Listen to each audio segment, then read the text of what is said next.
Videos देखने के लिए सब्सक्राइब करें जनसत्ता.com, बेल आइकन दबाकर पाएं लेटेस्ट नोटिफिकेशंस। नमस्कार, जनसत्ता में आपका स्वागत है। सपा प्रमुख अखिलेश यादव के साथ सेल्फी क्लिक करवाने के लिए उनके फैंस आज घंटों इंतजार करते हैं, मगर एक वक्त ऐसा भी था जब खुद अखिलेश को मशहूर होने के लिए किसी के साथ फोटो खिंचवानी पड़ी। ये उस फोटो का ही कमाल था जिसने पहली बार टीपू को शोहरत दिलाई, और वो भी 7 समंदर पार विलायत यानी सिडनी, ऑस्ट्रेलिया में। क्या है ये पूरा मामला, आइए जानते हैं।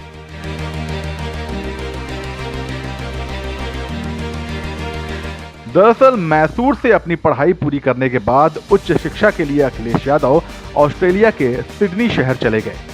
वहां टीपू ने सिडनी यूनिवर्सिटी से एनवायरमेंटल इंजीनियरिंग में पोस्ट ग्रेजुएट की डिग्री हासिल की, मगर यादव परिवार की परंपरा के मुताबिक अखिलेश ने भारत के अंदर भी और विदेश जाकर भी पढ़ाई के दौरान खुद को लो प्रोफाइल ही रखा। किसी को नहीं पता चलने दिया कि वो भारत के इतने बड़े राजनीतिक घराने से ताल्लुक रखते हैं। मगर एक रोज कुछ ऐसा हो गया जिसने अखिलेश की पोल सिडनी में खोल कर रख दी।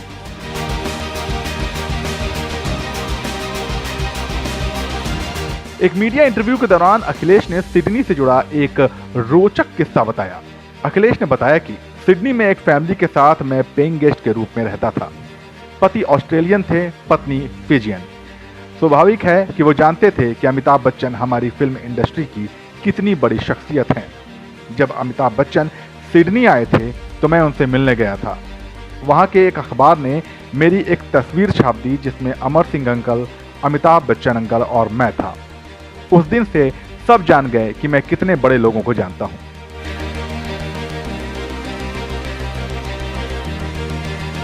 कुछ दिनों बाद यह भी पता चल गया कि अखिलेश के पिता कोई और नहीं बल्कि मुलायम सिंह यादव हैं, और इसके साथ ही ऑस्ट्रेलिया के एनआरआई समुदाय में अखिलेश की शोहरत और बढ़ गई। मगर स्टूडेंट लाइफ में इतनी शोहरत हासिल कर लेने के बाद भी अखिलेश भारत वापस लौटकर राजनीति में नहीं आना चाहते थे।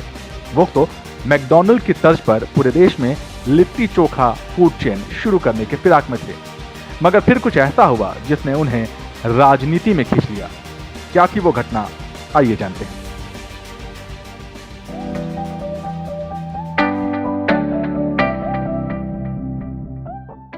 उन्नीस दिसंबर महीने की एक सर्द दोपहर, अखिलेश यादव अपनी पत्नी डिंपल के साथ देहरादून के एक शॉपिंग मॉल में खरीदारी कर रहे थे।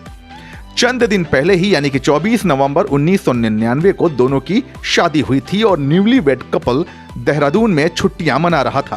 क्रिसमस की उन छुट्टियों के दौरान ही दोनों हनीमून के लिए सिडनी या फिर लंदन जाने की प्लानिंग कर रहे थे कि तभी शॉपिंग के दौरान ही अखिलेश यादव का फोन बजा।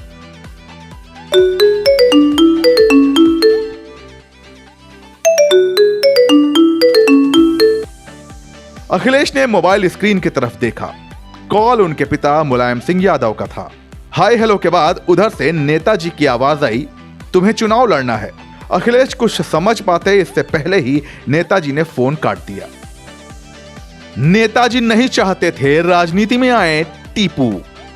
दरअसल साल भर पहले ही ऑस्ट्रेलिया से अपनी पढ़ाई पूरी करके लौटे अखिलेश यादव की राजनीति में आने की कोई तमन्ना नहीं थी, और मुलायम भी नहीं चाहते थे कि टीपू सियासत ज्वाइन करें।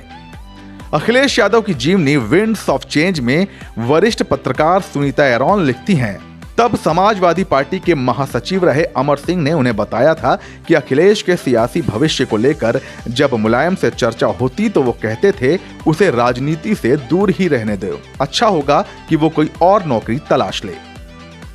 नेताजी की तरह ही खुद टीपू की हसरत भी पॉलिटिशियन बनने की कतई नहीं थी। अखिलेश तो सिडनी में अपनी पढ़ाई के दौरान मैकडॉनल्ड की तरह लिट्टी चोखा की एक फूड चेन खोलना चाहते थे। भारत लौटने के बाद उन्होंने इस पर काम करने का मन भी बना लिया था। ये वो दौर था जब मैकडी जैसे रेस्तरां दुनिया भर में अपने पैर पसार रहे थे, और ये आइडिया युवा अखिलेश को जच गया था। कैसे बदला मुलायम का मन? दरअसल साल 1999 में हुए लोकसभा चुनाव में मुलायम सिंह यादव उत्तर प्रदेश के कन्नौज और संभल 2 सीटों से चुनावी अखाड़े में उतरे और दोनों ही पर जीत दर्ज की। अपने चुनावी प्रचार के दौरान उन्होंने दोनों ही क्षेत्रों की जनता से वादा किया था कि जिस भी सीट से वो ज्यादा मार्जिन से चुनाव जीतेंगे उस सीट को अपने पास रखेंगे। संभल सीट पर उन्हें कन्नौज के मुकाबले अधिक वोट मिले। इस तरह अपने वादे और संवैधानिक नियमों के मुताबिक उन्हें कन्नौज सीट छोड़नी पड़ी। हालांकि कन्नौज से मुलायम सिंह का इमोशनल लगाव था, क्योंकि इस सीट की नुमाइंदगी कभी उनके राजनीतिक गुरु डॉक्टर राम मनोहर लोहिया कर चुके थे। छोटे लोहिया की सलाह पर अखिलेश बने उम्मीदवार। 1999 के लोकसभा चुनाव में अखिलेश ने कन्नौज में पिता मुलायम सिंह के लिए चुनाव प्रचार भी किया था और लोग उन्हें काफी पसंद भी करते थे। जब मुलायम ने कन्नौज सीट खाली की तो चौतरफा उपचुनाव में अखिलेश को यहां से लड़ाने की मांग उठने लगी। इसके बाद समाजवादी पार्टी के कद्दावर नेता रहे और छोटे लोहिया के नाम से चर्चित जनेश्वर मिश्रा ने इस बारे में मुलायम सिंह से बात करने का फैसला किया और मौका देखकर उनसे कहा कि जब सब कह रहे हैं तो अखिलेश को क्यों नहीं लड़ाते हो। अखिलेश यादव की जीवनी में सुनीता एरॉन लिखती हैं, इस तरह शादी के करीब 60 दिनों के अंदर अखिलेश यादव सांसद बन गए और इसके बाद कभी फिर पीछे मुड़कर नहीं देखा। सुनीता एरॉन ने जब डिंपल यादव से पूछा कि क्या शादी के बाद दोनों हनीमून मनाने कहीं गए थे, तो डिंपल ने हंसते हुए जवाब दिया था कि चुनाव के बाद हनीमून का प्लान अधूरा रह गया। अखिलेश यादव सार्वजनिक जीवन में व्यस्त हो गए। अखिलेश यादव की राजनीति में एंट्री का यह किस्सा आपको कैसा लगा, हमें कमेंट सेक्शन में जरूर बताइएगा और इस तरह के दूसरे कई सियासी किस्सों के लिए बने रहिए जनसत्ता के साथ।